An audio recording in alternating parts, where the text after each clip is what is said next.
Before we start tonight's story, if you're new here, welcome to the Deadly Talk. This story comes from a woman named Danielle. She was 26 years old, living outside of Amarillo, Texas, working as a long-haul dispatcher for a trucking company. Her job was simple on paper. She sat in an office, tracked routes, and kept in radio and phone contact with drivers moving freight across the Southwest. Most nights were boring. Truckers checking in, truckers checking out, the occasional complaint about a diner being closed.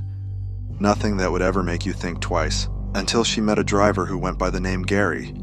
Gary wasn't new. He'd been contracted with the company for almost 2 years by the time Danielle started working there. Older guys on the floor described him the same way every time. Quiet, reliable, never late, never caused problems. The kind of driver a dispatcher loves because you never have to think about him. He drove long routes alone, sometimes gone for a week or two at a time hauling freight between Texas, New Mexico, and Colorado. Danielle's first real interaction with him was over the radio, late on a Tuesday night. He was somewhere on Highway 87, hours from the nearest town, checking in on schedule like he always did. His voice was low, kind of raspy, and he had this habit of pausing for a beat too long before he answered anything, like he was choosing his words carefully. She didn't think much of it.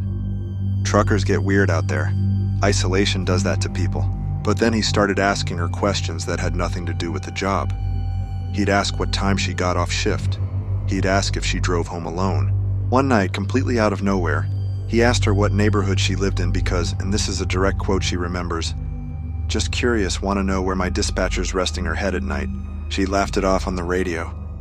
The way you do when you don't want to make things awkward with a coworker. But she remembers hanging up that night and feeling this specific kind of cold settle into her stomach. Not fear exactly, just wrong. Like something about the conversation didn't sit right and she couldn't explain why. She mentioned it to her supervisor the next day. He shrugged it off, told her Gary was harmless, just an odd, lonely guy who'd been driving trucks for 20-some years and forgot how to talk to people normally.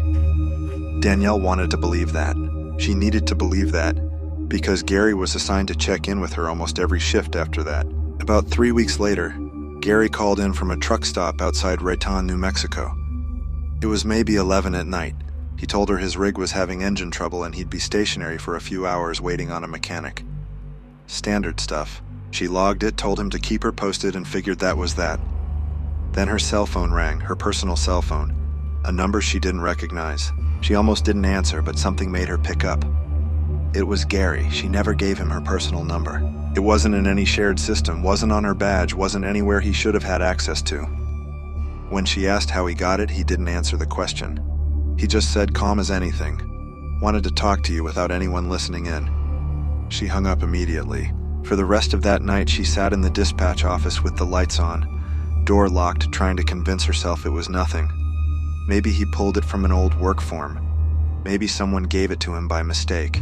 She wanted an explanation that wasn't the one crawling up the back of her neck. 2 days later, Gary's route brought him back through the depot to drop off freight. Danielle made sure she was in the back office when his truck rolled in. But she still had to walk the yard to check paperwork. That's when she saw him standing outside his cab, just watching the building, not moving toward it, not doing anything with his rig. Just standing there, staring at the office windows like he already knew exactly where inside that building she was sitting.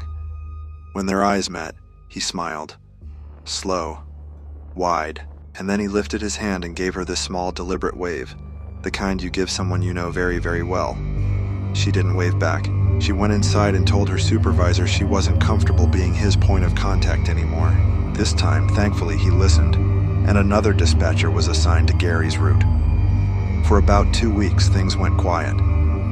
Danielle started to relax. She figured whatever that was, it was over. Then late one night, driving home from a shift on a stretch of dark 2-lane road outside the city, she noticed headlights behind her. Not unusual out there. But these particular headlights sat high off the ground, wide set, unmistakably a semi-truck. It stayed exactly one length behind her for almost 15 miles, matching her speed down to the mile per hour. When she sped up, it sped up. When she slowed down to let it pass, it slowed down too, refusing to overtake her. She took a turn she never normally took, doubling back toward a gas station instead of straight home. The truck followed the turn. That's when the fear in her chest turned into something closer to panic. She pulled into the gas station, bright lights, cameras, other cars around. and the truck rolled past slowly without stopping. She couldn't see the driver behind the tinted windshield, but she didn't need to, she already knew. She sat in that parking lot for over an hour before she found the nerve to drive home, taking a route that added 20 minutes to her trip, just to avoid that stretch of road. The next morning, she went straight to her supervisor and laid it all out. The phone number, the staring, the wave, the truck on the highway. This time, the company took it seriously. They pulled Gary's contract records and discovered something that made everyone in that office go quiet. Gary wasn't actually his real name. The social security number on file didn't match any background check they tried to run, and the physical address he'd given the company 2 years earlier belonged to an abandoned property outside of Lubbock that had been condemned for over a decade. For 2 years, nobody had ever actually checked. They terminated the contract immediately and reported everything to the local sheriff's department. Officers went looking for the truck, the same make, model, and plate number registered under Gary's contract. It turned up abandoned behind a closed truck stop off I-40, engine cold, cab completely empty. No sign of the man who'd been driving it. Inside the cab, officers found something that still makes Danielle's skin crawl when she talks about it. A small dispatch office visitor badge, laminated, with her name printed on it. One she never lost. One that should have still been clipped to the lanyard hanging in her desk drawer at work.